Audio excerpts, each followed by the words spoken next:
Magandang araw mga kaibigan. Bigyan natin ngayon ng reaction opinion itong post ni Dr. Rob Rances. Title niya is Checkmate is just a matter of time.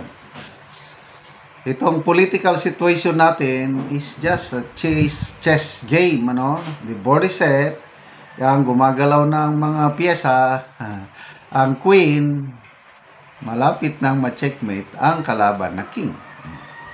Checkmate is just a matter of time. Okay. The September 21 protest revealed the truth. Okay. The Black King, PBBM, sits surrounded not by loyalists, but by pawns who doesn't even believe he's innocent. The pinks know the rap. Mga dumitipin sa kanya ay mga kakampings. They feel the stench of corruption. Sabi ni Vice Ganda, Pangulong Marcos, sinahamon ka namin, ipakulong mo ang mga korap na politiko. Hindi niya alam, kasama si Pangulo na liable. Kasi sabi ni Justice Carpio, pinirma ni PBBM ang 2025 budget. Liable siya doon sa budget insertion amounting to 421 billion. Liable. O di, pakulong niya ang sarili niya. Yet they still guard him. Why? Because they fear the White Queen, Sara Duterte, more than the king they pretend to oppose. Takot sila. Kaya hindi sila nananawagan na, Marcos, resign! Bakit? Kaya kung nag-resign, di si Sara ang uupo. Naku, mas lang sakit sa ulo nila. Kaya, torn between two lovers ang mga kakampings ngayon. Torn between two lovers, feeling like a gay. The game they are playing. So what happens? The pinks become pawns, forced to hold the line, shielding the very king they despise. Galit din sila sa Marcos. Kaya lang, mamili sila, Marcos o Duterte? Marcos na lang. Mag-taste na lang tayo kay Marcos, wag lang si Duterte ang uupo. The bishops, their leaders, twist their principles into survival moves. The pawns march, the bishops preach, but all of it is to buy time for their black king. But here's the flow. In chess, pawns are disposable. Bishops can only block for so long, and the white queen always finds her opening. Magaling sa chess itong si Dr. Rob Rances. The inevitable endgame. Checkmate is not about if, it's about when. The Black King will fall. The only question is whether he topples because the pawns crumble or because the queen forces her way through. And when it happens, history will remember not the slogans, not the noise, but the compromise that those who claim moral purity once choose to defend the king of what many consider as the most corrupt rule in recent memory, just to keep the queen at bay. Ang sabi ni Justice Carpio, palagi kong ikot ito. Ito na yung pinakamagandang, pinakamatutuhanang pahayag ni ex-Supreme Court Justice Carpio. Much bigger ang corruption ngayon. Sabi niya, the most, pagkasabi niya? The most blatant corruption in our nation's history is Marcos Jr. Much bigger ang corruption niya kumpara sa Marcos Sr. Oh, kakamping yung nagsasalita, and it's very true. The worst scandal, corruption scandal in our country ngayon, panahon ng Marcos Jr.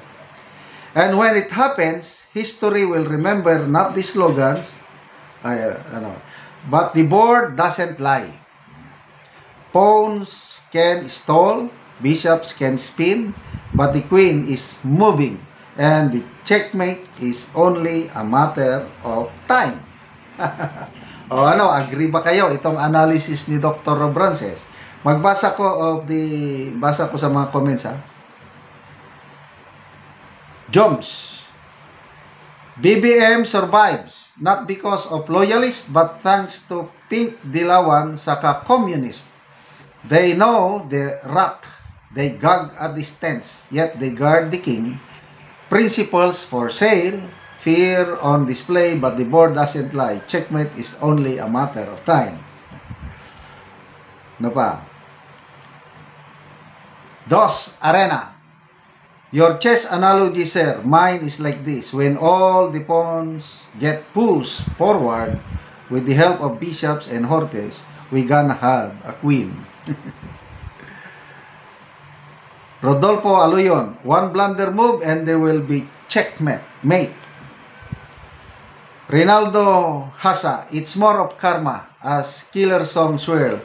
And now the end is near, and so we close the final curtain. My friend, I'll state clear, I'll state my case, of which I'm certain. I've lived a life that's full, I've traveled it in every highway, and more, much more than this. You did it your way. Regrets I had of you, and so it through, with all exemption. Hindi ko na may memorize. So, anong mangyari? Abangan ang susunod na kabanata.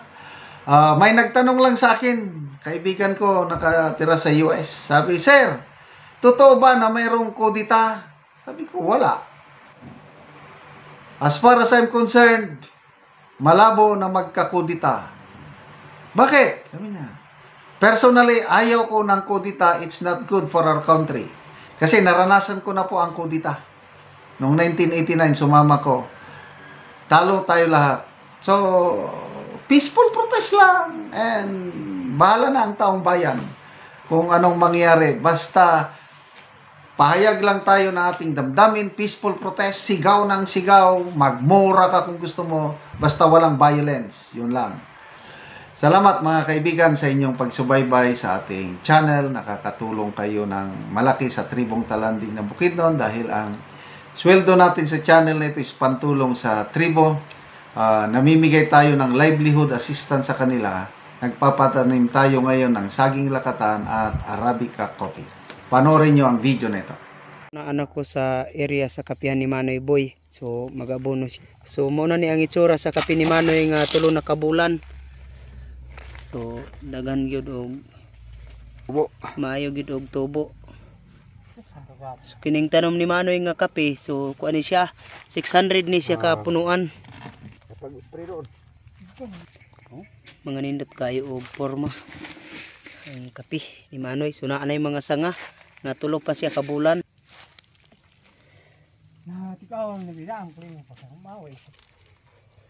So tulo na siya ka bangag. Kay tulo naman sad kabulan.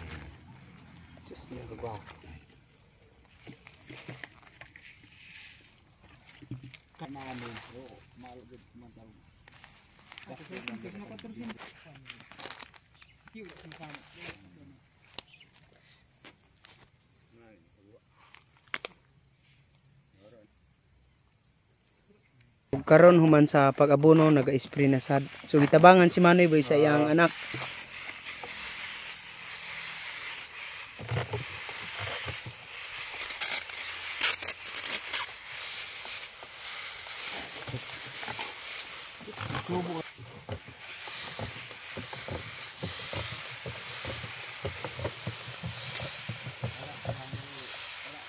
Upat na gid ang iyang sanga oh. Kini among tanom nga kape 14,550 na ni.